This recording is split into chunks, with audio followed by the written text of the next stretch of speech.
Hello, कैसे हैं आप सब? आप सबसे रिक्वेस्ट है कि प्लीज़ वीडियो को स्किप करके ना सुनें, इसे पूरा सुनें ताकि आप इस वीडियो का जो वास्तविक एसेंस है वो प्राप्त कर सकें। आज मैं आपके साथ पंकज गर्ग की बुक डिसीजंस के चैप्टर 6 जिसका टाइटल है मैन्युफैक्चरिंग टाइम फॉर गोल्स के बारे में बातें करूँगी। राइटर कहते हैं कि हम सबके पास लिमिटेड टाइम है और इसी लिमिटेड टाइम में आपको अपने पैशन के लिए भी कार्य करना है। तो यह सब कैसे हो सकता है? इसके लिए आपको अपनी प्रायोरिटी डिसाइड करनी पड़ेगी। यहाँ राइटर एक टर्म देते हैं कि वर्क डेलीगेशन, यानी जो काम आपके लिए इतने प्रायर नहीं हैं, प्रमुख नहीं हैं, आप उनका प्रतिनिधित्व किसी और को दे सकते हैं। आप अपने कार्य की छटनी करना सीखें। यहाँ राइटर अपने एक दोस्त डॉक्टर रचित लांबा का उदाहरण देते हैं। वो अपने शहर के सबसे सफलतम एंडोक्रिनोलॉजिस्ट में से एक थे और इनकी सफलता शहर में चारों तरफ फैली हुई थी। लोग इनकी बहुत प्रशंसा करते थे। ये अपने पेशेंट को भरपूर टाइम देते थे और यही कारण था कि दिन में 12 से 14 घंटे काम करने के बाद भी ये मात्र 35 से 40 पेशेंट को ही देख पाते थे। एक दिन डिनर पर राइटर की डॉक्टर रचित लांबा से बातें हुई। उन्होंने अपनी इस प्रॉब्लम को डॉक्टर के साथ यानी कि राइटर के साथ शेयर किया।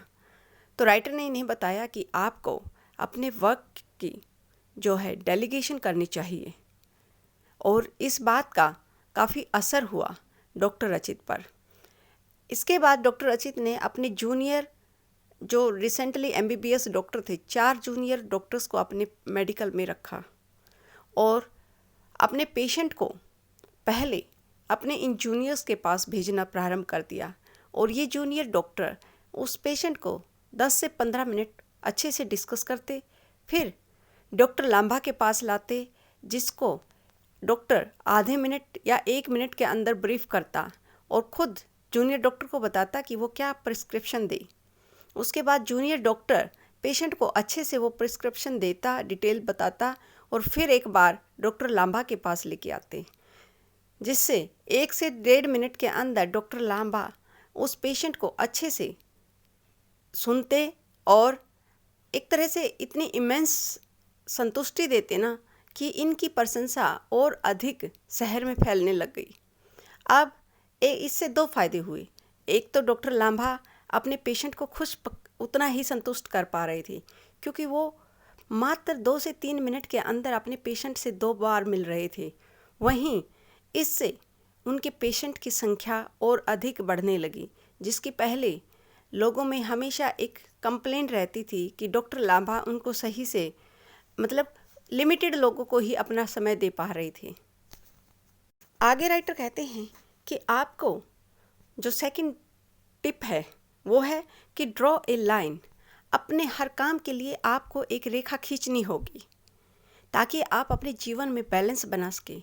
स्वयं डॉक्टर यहाँ अपना उदाहरण देते हैं। ये कई तरह की सर्जरी करते थे लेकिन सारा दिन बिजी रहने पर इन्हें अपने पर्सनल के लिए जो समय चाहिए था वो नहीं मिल पा रहा था। वहीं इनकी जो विशेष रुचि थी वो पेपर पब्लिश करने में थी, रिसर्च करने में थी, उसके लिए भी इन्हें पर्याप्त समय नहीं मिल रहा था। तो इन्होंने एनोरेक्टल सर्जरी को रखकर अन्य सभी प्रकार की सर्जरी से त्याग कर दिया। इनके कुछ साथी डॉक्टरों ने इस चीज़ को क्रिटिसाइज़ भी किया कि ये अच्छा खासा कमा रहे थे तो इन्होंने ये मूर्खता भरा डिसीजन क्यों लिया। लेकिन इन्होंने प्रोफेशनल्स और साथ में अपने घर वालों से पूछकर इस डिसीजन को लिया और बाद में इन्होंने जो इनका मुख्य उद्देश्य था, long term goal, research paper publish करना, उस पर कार्य किया और इसी के साथ ये अपनी फील्ड में अपनी एक तरह से अथॉरिटी प्राप्त कर चुके थे, जिससे इनके पास पेशेंट और अधिक विश्वास करके आने लगे। और यही नहीं, इनके इस डिसीजन ने इनकी एक बड़ी सहायता की, वो थी जितना ये पहले कमा रहे थे अब उससे ज़्यादा पैसा भी कमा रहे थे, साथ में ये संतुष्ट लाइफ भी जी रहे थे क्योंकि इनकी इस मेहनत ने इनको अपनी इस फील्ड का मास्टर बना दिया था। राइटर कहते हैं कि आपको अपने लॉन्ग टर्म गोल पर सही से स्टेप उठाने के लिए स्वयं का रेट्रोस्पेक्शन करना चाहिए। आत्मनिरीक्षण कीजिए कि क्या आपकी मुख्य प्रायोरिटी है और क्या नहीं। वहीं पैसे कमाने से संबंधित बिंदु को भी यहाँ समझने की ज़रूरत है। राइटर कहते हैं कि इसमें कोई डाउट नहीं है कि बगैर पैसे के, अगर आपके पास पर्याप्त पैसा नहीं है तो यह आपके जीवन में बहुत तरह की बाधाएं ला सकता है। क्योंकि एक कहते हैं ना कि जो गरीबी है वो दुनिया की सबसे बड़ी बीमारी है, वहीं यह दुनिया का सबसे बड़ा दुख भी है। इसलिए आपकी जो दुख तकलीफ है उनसे आपकी जो वित्तीय स्वतंत्रता है उसके द्वारा उन्हें दूर किया जा सकता है। लेकिन इसी के साथ एक और चीज़ याद करने की है कि अधिक पैसा आपको संतुष्टि नहीं दे सकता अगर आपने अपने लॉन्ग टर्म गोल को नहीं पहचाना। यानी आपके जीवन का उद्देश्य क्या है, अगर आपने अपने उद्देश्य पर कार्य नहीं किया तो आपके पास चाहे कितना ही पैसा क्यों ना हो, वह आपको आत्मिक संतुष्टि और प्रशंसा नहीं दे सकता। इसलिए आपको एक लाइन तो ड्रॉ करनी होगी। इमेंस पैसा कमाने के लिए आप अपने जीवन को गंवाना चाहते हैं या वो करने के लिए जो आप अपने जीवन में अचीव करना चाहते हैं। आगे राइटर कहते हैं कि समय सबसे कीमती है, इसकी हत्या मत कीजिए। राइटर के अनुसार समय हम सब के जीवन में सबसे कीमती वस्तु और सबसे सीमित मात्रा में मिलने वाली चीज़ है। तो जो चीज़ इतनी कीमती और सीमित मात्रा में हो तो उसे हम कैसे वेस्ट कर सकते हैं, कैसे उसे ऐसे ही गवा सकते हैं। इसलिए आप जो भी कार्य करें उसे अपने पर्पज़ के साथ रखें।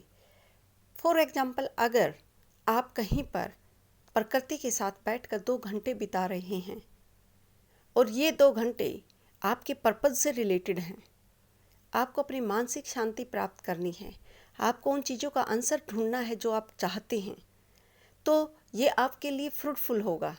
लेकिन वहीं अगर आपके पास कोई पर्पज़ ही नहीं है और ऐसे ही बैठकर आप अपना समय गंवा रहे हैं तो ये वास्तविक रूप से आपके जीवन का वेस्ट होना है, न कि मात्र आपके समय का।